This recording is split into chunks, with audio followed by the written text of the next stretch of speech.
আপনাকে মাফ নেওয়ার মতন পাত্র তৈরি করতে হবে, আপনাকে মাফ নেওয়ার মতন পাত্র তৈরি করতে হবে।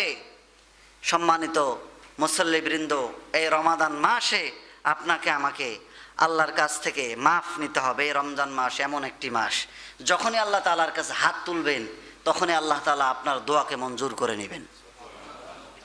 আমাদের তো সমস্যার অভাব নাই, আমরা তো সমস্যাগুলো মানুষের কাছে গিয়ে বলি। আমাদের সমস্ত সমস্যা যদি আমরা আল্লাহ তাআলার কাছে বলি, তাহলে আল্লাহ মনে হয় সমস্যাগুলো সমাধান করতে পারবেন না। সমস্ত সমস্যা তিনি সমাধান করতে পারেন। সবারই সমস্যা আছে।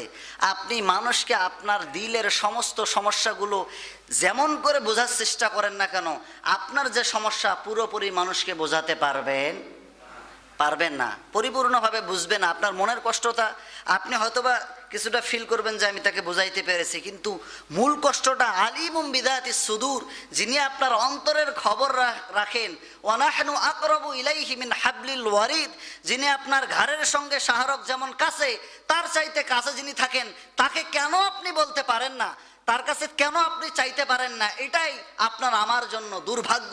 এই জন্য আমরা কোনো কিছু আমরা পাই না। আমরা রাজ্জাকের কাছে না গিয়ে আমরা রাজ্জাকের মালিকের কাছে যাই, আমরা মালিকের কাছে না গিয়ে আমরা চাকরের কাছে যাই। চাকরের কাছে গেলে চাকর আপনাকে কি দিবে? তারই তো নাই। সুতরাং চাকরের কাছে না চেয়ে মালিকের কাছে চাওয়ার প্রয়োজন আছে না নাই? এই রমাদান মাস তাহাজ্জুদের নামাজে দাঁড়াবেন, সাহারি খেয়ে পেট বড় করে ঘুমাবেন, সেটা হবে না। সামান্য পরিমাণে খেতে হবে, খুব বেশি খাওয়া যাবে না। আমি আপনাদের ইন্সপিরেশনের জন্য বলি, আলহামদুলিল্লাহ গত রমজানে আমার তারাবির নামাজ বাদেও তাহাজ্জুদের নামাজ কাজা হয় নাই।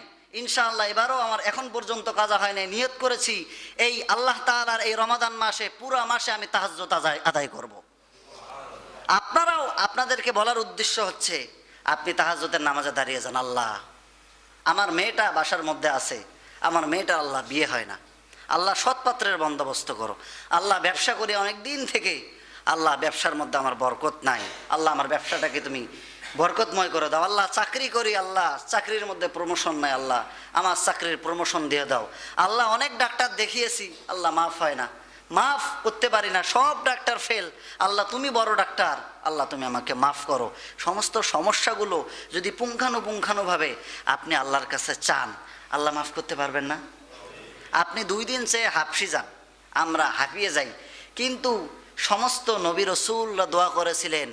ইউসুফ আলাইহিস সালামের পিতা ইয়াকুব আলাইহিস সালাম দোয়া করেছিলেন, তার দোয়া কবুল হয়েছিল 18 বছর পর। কত বছর পর?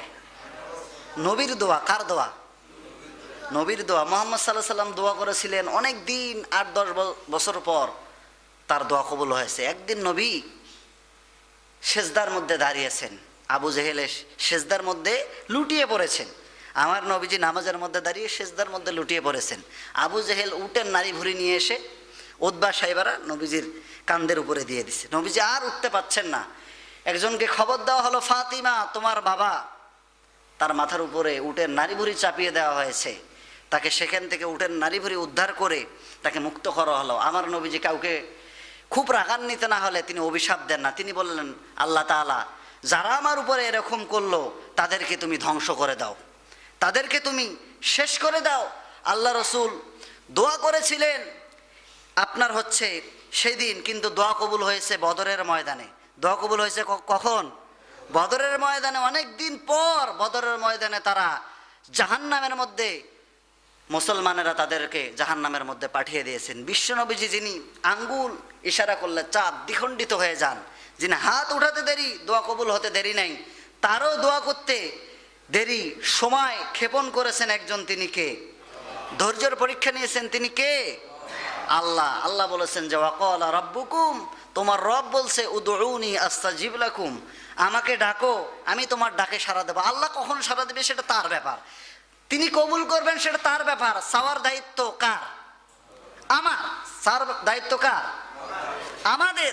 আমরা চাবো, তিনি কখন কবুল করবেন তিনি ভালো জানেন। আপনি হয়তো এখনই চাইছেন যে আল্লাহ আমাকে এখনই দেন, কিন্তু ওইটা আপনার তখনই, ওইটা আপনার জন্য কল্যাণকর নয়, এই জন্য আল্লাহ আপনাকে তখন দেয় নাই। যখন ওটা আপনার সঠিক সময় হবে আল্লাহ তাআলা আপনার ভাগ্যে সেটা জুটায় দিবেন। জোরে বলি সুবহানাল্লাহ। সুতরাং চাইতে হবে, আল্লাহ তাআলার কাছে চাইতে হবে। চাবেন, সব চাবেন, আপনার সর্বোচ্চ জিনিস থেকে সর্বনিম্ন জিনিস পর্যন্ত, সবচাইতে বড় জিনিস থেকে শুরু করে স্যান্ডেলের ফিতা পর্যন্ত সব কিছু একজনের কাছে চাইবেন, আপনার আরজি পুরা করবেন তিনি কে? আল্লাহ। তাই আসুন এই রমাদান মাসে আমরা আল্লাহ তাআলার কাছে চাই, ক্ষমা চাই, গুনাহ মাফ চাই, আমাদের প্রয়োজনীয় যা জিনিস, যা প্রয়োজন, যা চাওয়া, যা পাওয়া সব আমরা আল্লাহর সমীপে নিবেদন করি। আল্লাহ তাআলা আমাদের কবুল করবেন। সকলে পড়ে আল্লাহুম্মা আমিন।